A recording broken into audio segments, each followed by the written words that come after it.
Hello, welcome back on Thursday around lunchtime. This is a video to answer requests from a subscriber who wanted to see the Holy Grail applied to daily, weekly, and monthly, and look at that in the recent top of the context of the recent top of the Nasdaq, and to see how that would have shown us what was unfolding. So let me get started. I'm going to start on the right with the weekly. The weekly is the time focus, and this is July in this box, and you can see prices through July pushing up. This one gets up above the spike area into the oncoming. This one gets up above the oncoming and then closes back down below, and then this next one here closes up above the spike. So the weekly is showing this market trending up. And prices are not being contained by the spike. You see the midpoint here is down below price on all of these bars. And then if you look over here on the left on the monthly, price is up above the oncoming.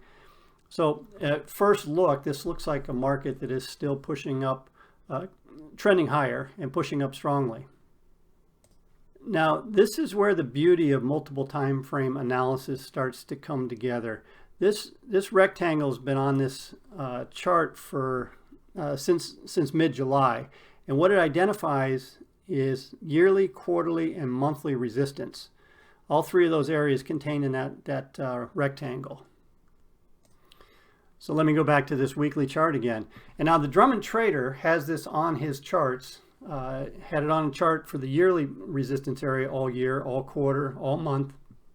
So now the Drummond trader is aware of what's going on in the higher time periods.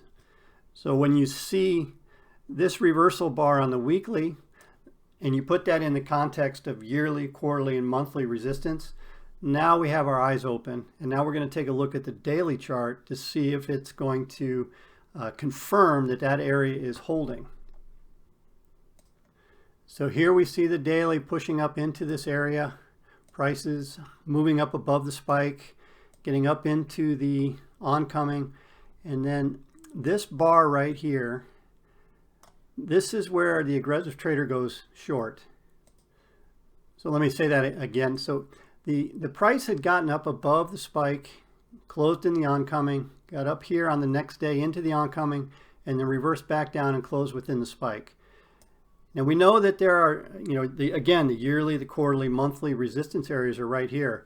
So that reversal, that's the entry for the aggressive trader, and a stop right above that.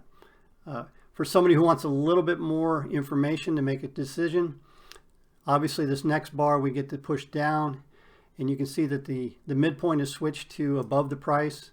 So that's confirmation that this move is over for the near term, and we're going to see maybe a weekly or a monthly PL dot refresh. And same thing over here. Prices did meander a little bit, got back up into this area on these bars. But again, we're in higher time period resistance, and we're expecting this area to hold, and that's exactly what happened. The other thing to point out is the building of this wall here. That's what was that was also the first indication that that area is starting to exert itself. And when prices got up into the oncoming and they reversed down in that wall area, that again is another indication that that area of resistance is holding. And of course, if you're looking at a 60-minute and maybe a 15-minute, then you get much more detailed information. And that would have been, the lower time frames are always leading the way and giving us the early indication of what's taking place on the focus time period, and the whether or not the higher time period resistance or support is holding or breaking. So that's it for this update. I hope that is clear, and if you have any more questions, please love to hear them. Thanks for watching, and we'll see you next time.